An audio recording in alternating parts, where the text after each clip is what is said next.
Let's just jump right into it. A sitting head of state taken by force, in the middle of the night, by a foreign power.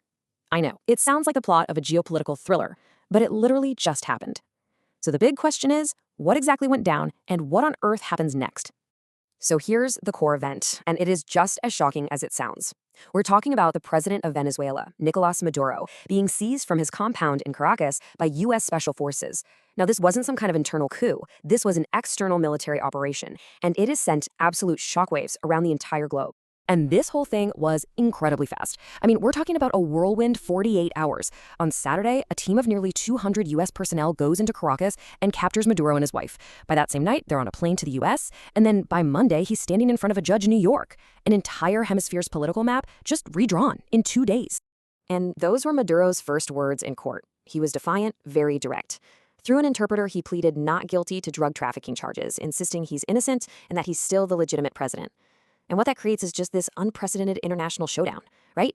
You got one man who says he's a prisoner of war and a whole other nation claiming he's just a common criminal. You know, before the diplomats could even get their statements written, the markets, they reacted. And they reacted instantly.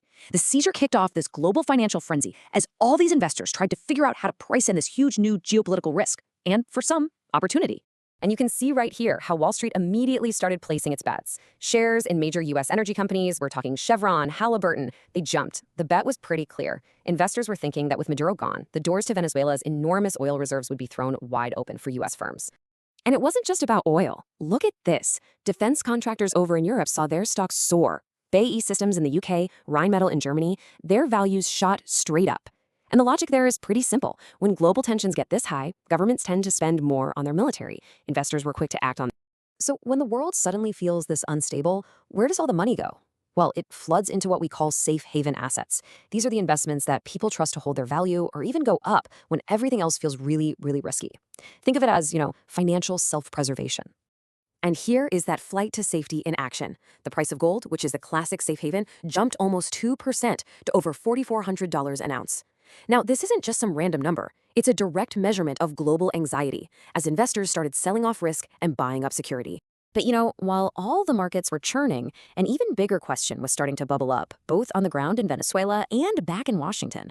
And that question was, who is actually in charge right now?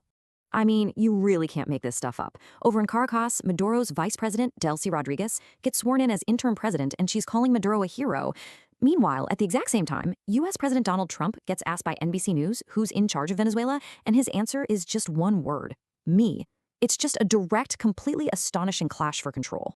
And the international reaction was, well, it was swift and pretty critical of the U.S. The UN said it was deeply concerned about international law being violated. China and Iran, they called for Maduro's immediate release. And even a close U.S. ally like the UK felt it had to publicly remind the U.S. about its legal obligations. The U.S. was suddenly looking very isolated on the world stage because of this. But back in Venezuela itself, the situation is anything but simple. Sure, you had Maduro supporters marching in the streets, but other people's reactions revealed a much more complex reality. You have some, like Jose, who feel like, okay, the leader is gone, but the system is still the same. Others, like Pedro, are worried that this whole invasion is just going to cause more problems. And then you have people like Glendies, who are actually in full support of what the U.S. did and want accountability. The nation is just deeply, deeply divided. Okay, so we've seen the markets bet big on this idea of a U.S.-controlled Venezuelan oil industry. But let's take a much closer look at that price.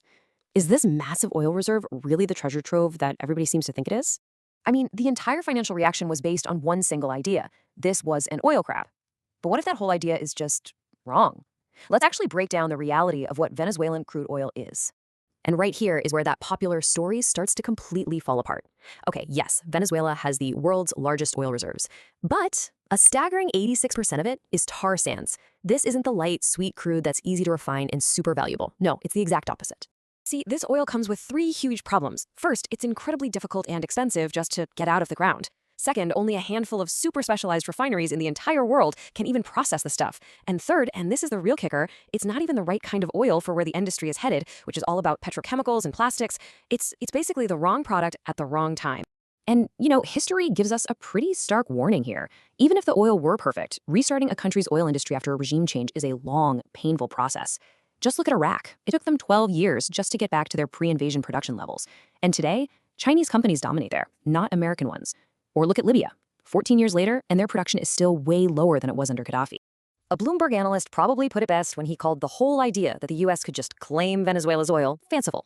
The economics, the technology, the history, it all points to the fact that the market's initial dream of a quick oil windfall is just that, a dream. So where does all this leave us? The international politics are an absolute minefield. The situation inside the country is completely fractured. And the supposed grand prize, all that oil, is looking a lot more like a liability than an asset. And all of this leads to one final, really unsettling question. If it's not really about the oil, then what is the real endgame here?